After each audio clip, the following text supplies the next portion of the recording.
All right, let's jump right in.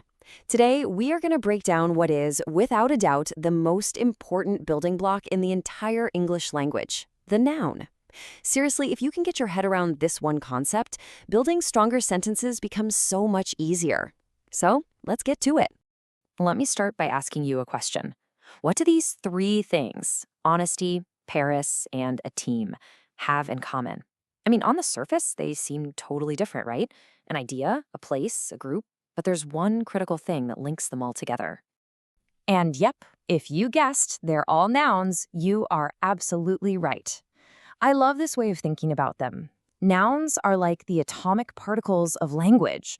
They are the tiny, essential bits that everything else, every single sentence, is built from.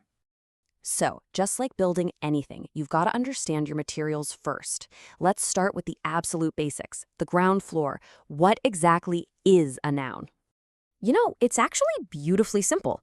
A noun is just a naming word. It's a label we slap on a person, a place, a thing, an animal, or even an idea.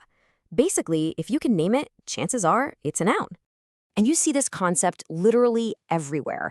For a person, you've got nouns like teacher or doctor. For a place, maybe school or city. For a thing, book or phone. But here's where nouns get really powerful.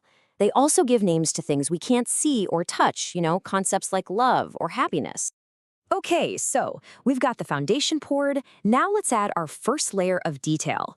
We can start sorting these little noun building blocks into different types, starting with how we name them and how we sense them. So our first big split is between the general and the specific. A common noun, like city, could mean any city in the entire world. But a proper noun, like London, refers to one and only one specific place. And here's the dead giveaway, the easiest way to spot a proper noun. It is always capitalized. That's a hard and fast rule. Our next pair is all about the physical world versus the world of ideas. A concrete noun is anything you can experience with your five senses. You can hear music or feel the rain. But an abstract noun, like happiness or freedom, well, it doesn't have a physical shape. It exists only in our minds. All right, we know what nouns are, and we've got the basic categories down. Now, let's get into the rules of construction, how we actually count and group these noun blocks when we're putting our sentences together. Okay, here we have three more key types. Countable nouns are pretty straightforward. You can have one book or two books. Uncountable nouns are for stuff we see as a whole, like water or information. And here's a classic mistake. You can't say informations with an S. It's just information. And finally, we've got collective nouns. These are really clever single words like team or family that actually represent a whole group of individuals. Now, just when you think you've got it down, just add an S to make things plural, well, English likes to throw a curveball. Some nouns just decide they're going to play by their own set of rules. And here are a couple of perfect examples. One, man becomes two men, not mans. A single mouse becomes a group of mice, not mouses. We call these irregular plurals. And honestly, you just have to learn them as you go. They're part of the fun. Okay, we've covered the basics and the intermediate stuff. Now it's time to gear up for what I like to call the advanced architecture. This is where nouns start to get really clever, sometimes even showing up in disguise. So here are three pro-level types for you. First, possessive nouns. They show ownership, usually with that little apostrophe S, like in John's book. Next, you've got compound nouns, which is just when two or more words team up to make a totally new noun, like bus stop.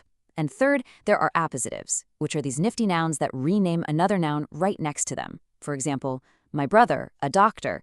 In that sentence, a doctor is just another name for my brother. And here it is. This is one of the best disguises a noun can wear.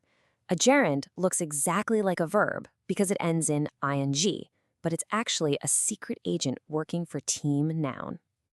Just look at this sentence. Swimming is good exercise. Now, ask yourself the question, what is good exercise? The answer is swimming, see?